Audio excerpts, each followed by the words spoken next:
What if one quiet story could help you avoid years of heartache? This video gently walks you through the 5 most painful mistakes made by an 81-year-old widow named Martha. These weren't dramatic, loud decisions. No, they were quiet ones. Small choices that didn't seem like much at the time, but slowly built up into real struggles. Whether you're married, widowed, or living alone, Martha's story has something to teach all of us.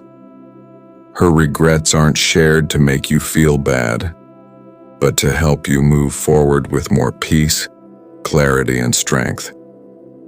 And if you've already made 1 or 2 of these mistakes yourself, that's okay. It's never too late to change course. Let's begin. Mistake 1. She trusted her children with everything. Martha loved her children deeply. After her husband died, she believed it was wise to make things easier for them and for herself.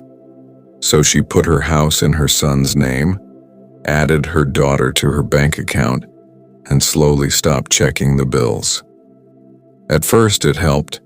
She didn't have to worry, but little by little, decisions started happening without her. Her children weren't cruel, they were just busy. They paid the bills, sure, but they also made choices about her home, her schedule, even her health care, without asking what she wanted. And Martha didn't speak up. She didn't want to cause trouble. But one day, she found out she couldn't make a financial decision on her own without asking someone else to sign. That's when it hit her. She'd quietly handed over her independence. It wasn't about the money. It was about her voice. Later, when she asked to have everything returned to her name, her kids were confused.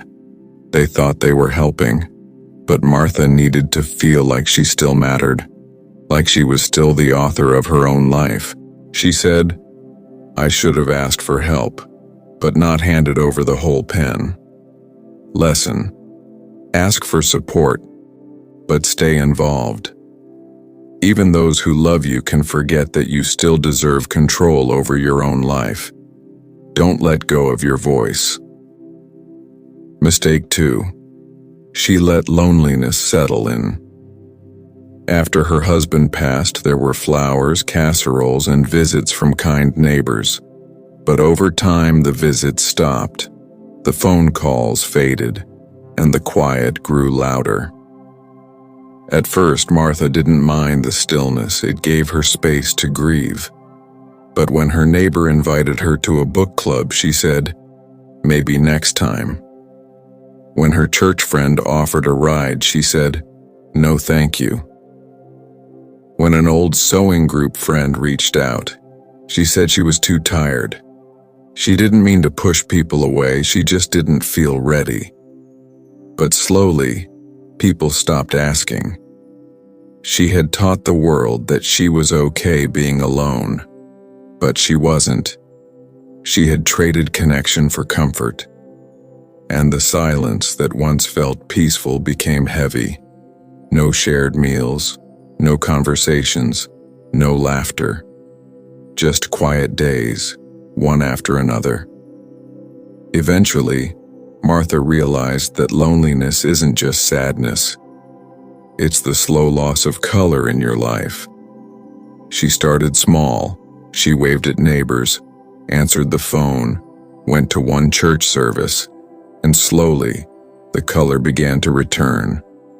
Lesson: saying no, even gently, is still saying no. Don't let loneliness become your habit. Reach out. It's never too late. Mistake 3. She avoided her finances. Martha had always let her husband handle the money. Bills, insurance, investments. He did it all. So when he passed, she didn't know where to start. For months, she didn't open the bank statements. When she finally looked, she didn't understand what she was seeing. Bills were paid late. A life insurance policy had lapsed. Small penalties added up. She even fell for a phone scam. One mistake, but it cost her more than she could afford. She didn't tell her children. She didn't want to seem weak. But inside she felt ashamed and alone. Eventually, she worked up the courage to ask her daughter for help. Together, they reviewed everything, set up autopay, and canceled things she didn't need. Martha said, "I thought asking for help meant I was failing, but it meant I was ready to take control again." Lesson: ignoring your finances doesn't make them easier, it makes them scarier. It's okay to ask for help. In fact, it's wise. Your peace of mind is worth it. Mistake 4. She let pain turn into bitterness. Martha didn't think of herself as bitter, but over the years, little things started to pile up. A friend who didn't show up for the funeral, a neighbor who stopped checking in, a cousin who never called. She told herself it didn't matter, but it did. She held on to small hurts like souvenirs. She replayed old arguments in her mind, and sometimes her pain came out in sharp words. One day, her grandson knocked over a vase by accident. Martha snapped. He flinched. She cried that night, not over the vase, but because she realized how much anger she had buried inside. She started journaling, joined a grief group, and most importantly, she reached out to the friend she'd been avoiding and said, "I miss you." They had lunch the next week. Lesson: bitterness doesn't protect you, it isolates you. Healing doesn't mean forgetting. It means letting go of what no longer serves you. Open your heart, even if it's been hurt. Mistake 5. She closed the door to new beginnings. As time passed, Martha stopped trying new things. She said no to invitations, no to classes, no to new ideas. She told herself she was too old, too tired, that life had already given her the best it could. But one day she found an old postcard her husband had written. It said, "Still so much to explore. Let's never stop." Those words stayed with her. The next week, she signed up for a cooking class at the senior center. She met another widow named June. They shared stories, recipes, and laughter. That moment reminded her, life doesn't end with loss. It changes. And with courage, it can grow in beautiful new ways. Lesson: don't let grief close your world. There are still smiles you haven't smiled, people you haven't met, and joys you haven't discovered. It's not too late. Mistake 6.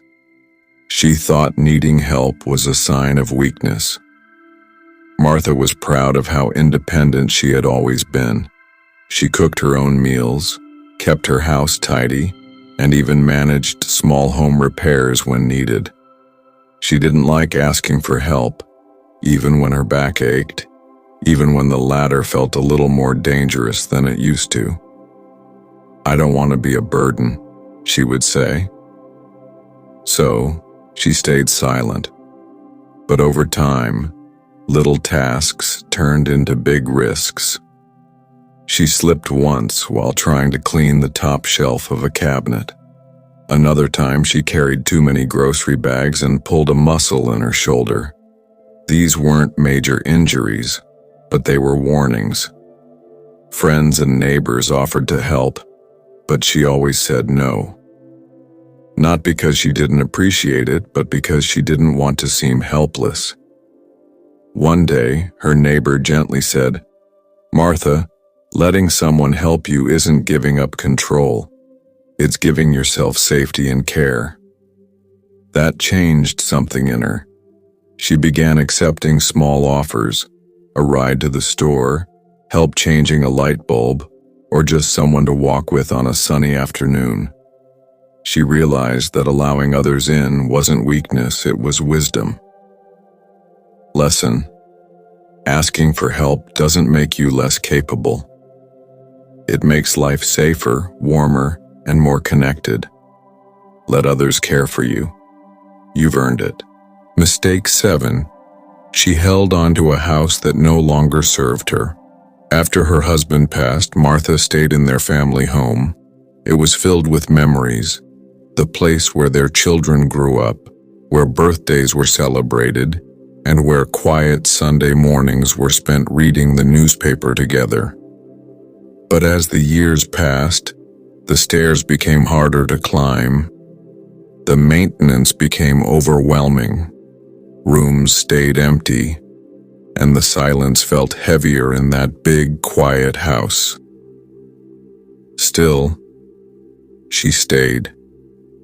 She told herself, "This is home, I can't leave it behind." But deep down, she knew the house no longer fit her life. It was like wearing shoes that used to fit, but now pinch at the toes.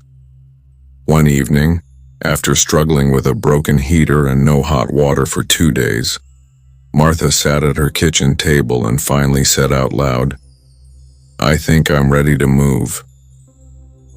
It took courage, and it wasn't easy, but she downsized into a smaller, cozy apartment in a senior community where she had neighbors nearby and fewer worries. Life felt lighter. Lesson: holding on to the past is understandable, but sometimes releasing it opens the door to peace. Home isn't just walls, it's where you feel safe, supported, and seen. Mistake 8. She didn't take her health changes seriously. Martha had always been strong. She rarely got sick and hardly ever visited the doctor.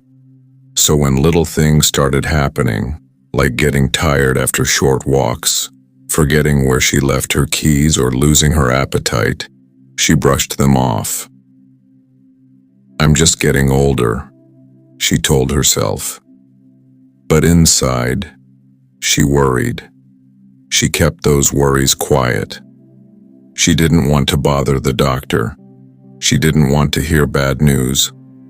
So she waited. Months passed. She began sleeping more and eating less. She stopped walking daily and felt dizzy more often. It wasn't until she fainted one morning while making tea that she finally agreed to see her doctor. The diagnosis wasn't life-threatening, but it was serious. She had low blood pressure, early signs of vitamin deficiency, and mild cognitive changes that needed attention. Had she gone earlier, things could have been managed sooner. With a new care plan, some gentle exercise, and changes to her nutrition, Martha slowly felt better again. But she often said, "I wish I hadn't waited so long to speak up." Lesson: your body whispers before it shouts. Don't ignore the whispers.